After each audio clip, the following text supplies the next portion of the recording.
Sounds True presents Stress Proof Your Brain, meditations to rewire neural pathways for stress relief and unconditional happiness, with author and educator Rick Hanson.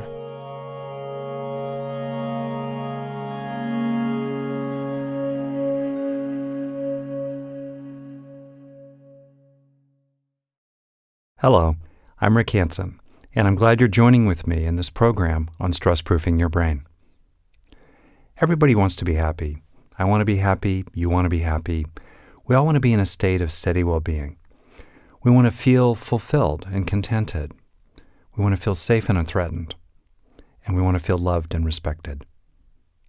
Much of the time we do, but sometimes, maybe often, we don't. And at those not-so-good times, we feel frustrated and disappointed, or anxious and angry, or left out, unloved, and disrespected.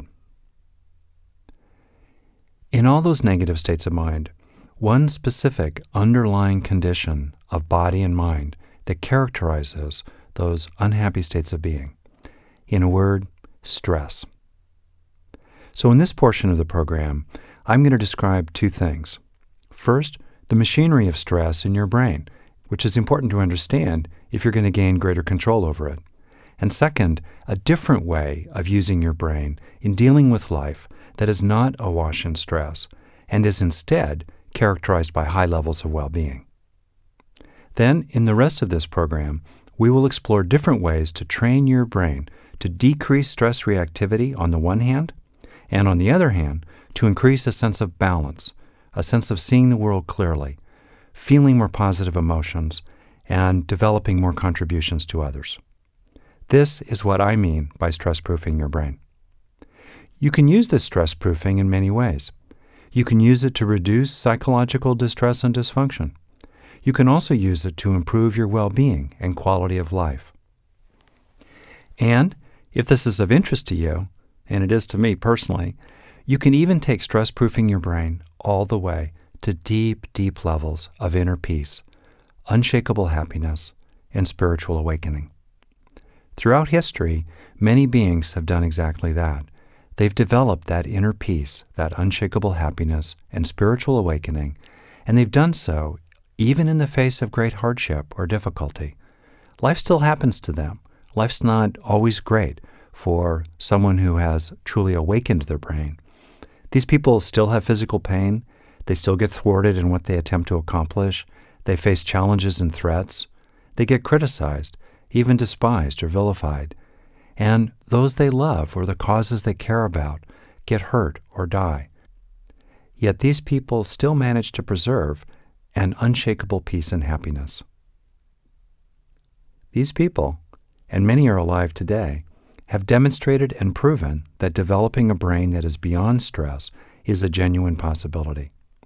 So in part of this program, we'll consider what is likely to be the nature of their brains, at least in terms of several central characteristics. And by understanding something of the nature of a brain beyond stress, you can train your own brain increasingly in that direction. Even just 20 years ago, there was not much understanding about how the brain operated. In other words, we didn't really have the tools 20 years ago to train the brain in increasingly positive directions. It's been estimated that the amount of knowledge in brain science has actually doubled in the last 20 years. Plus, it's been increasingly informed by the world's great contemplative traditions, which have had a growing intersection with Western science. Of those contemplative traditions, the one that has had probably the greatest synergy with Western science is Buddhism, because its model of the mind is the closest to that of Western psychology, and its fact-oriented empirical attitude is consistent with Western science. That's the tradition, by the way, that I'm the most trained in, so I'll use it as a model for what could be happening in a brain beyond stress, not to push Buddhism, but to use Buddhism as a kind of pointing out instruction for what's happening inside the mind and therefore the brain. In the famous saying, neurons that fire together wire together. In other words, science is showing increasingly how the flow of your own thoughts and feelings gradually sculpts your own brain. That means that in your life, right now today, you've got an historically unprecedented opportunity to use your mind alone in skillful and targeted ways to transform your own brain from the inside out. And that's fantastic. So let's get started. Since this is a program about stress, let's start by getting clear about what it actually is and how it works in your mind and body.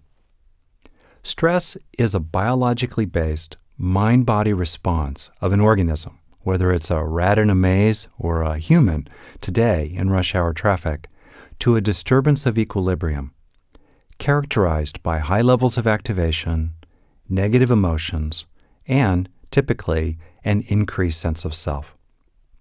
For example, let's say you're trying to get a project done, under pressure in a short amount of time, with really not enough resources while being interrupted. Maybe it's rushing to get a report out for your boss under a deadline, or the kids out the door in the morning on the way to school.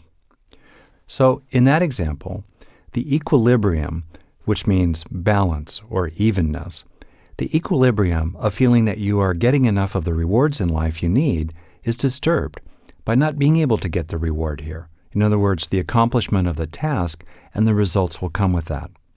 So your body and mind ramp up. That's the activation part. Your heart beats faster, adrenaline flows through your veins, the mind starts racing. Simultaneously, negative emotions come, naturally, like frustration, feeling pressed, getting concerned. And there's probably also a fair amount of self-referential thinking. It's a fancy way of saying that you're thinking about yourself. Like in the back of your mind, maybe imagining getting the rewards or failing to get them, with some self-talk going about what kind of person you are not to get them. Maybe talking to yourself about feeling unsuccessful or that you're inadequate or a flop. Or to use a second example, let's suppose something happens that makes you wonder whether you'll be all right financially, able to pay your bills. The equilibrium there of thinking that you are safe and okay in terms of money, which means that your survival is handled in our society, is disturbed. So, no surprise, you get a little jacked up there. There's a threat here. What should I do? How can I solve this problem? And you get flooded with negative emotions like anxiety, worry, and fear.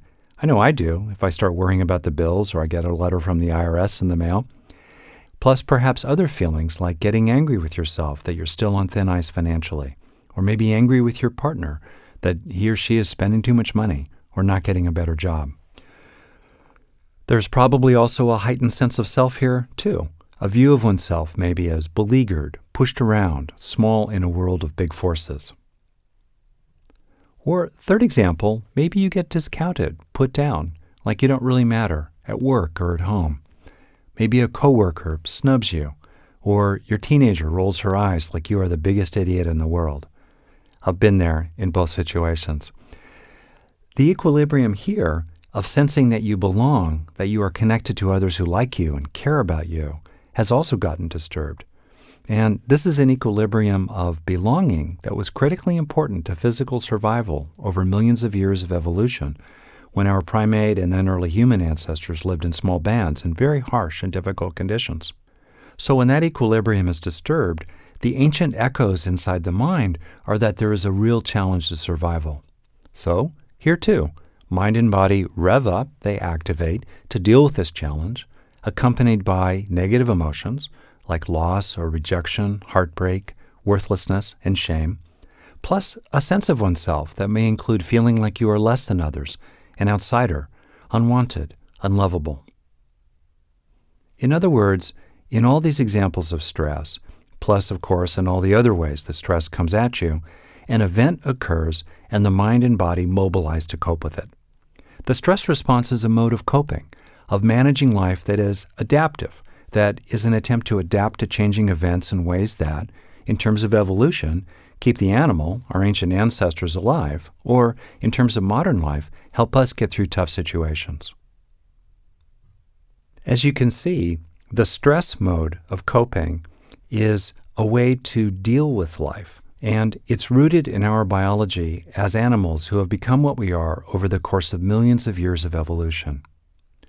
The stress response is highly embodied, and it is accomplished through highly refined bodily mechanisms. So I want to name two of these in particular, which are the sympathetic nervous system and the hypothalamic pituitary adrenal axis. Let's unpack these for a moment. The autonomic nervous system is a major wing of the central nervous system, which also extends out into the peripheral nervous system. The autonomic wing of the nervous system is the part of the nervous system that primarily deals with changing conditions, and one of its elements is called the sympathetic nervous system. That's the part of the brain that handles fight or flight reactivity.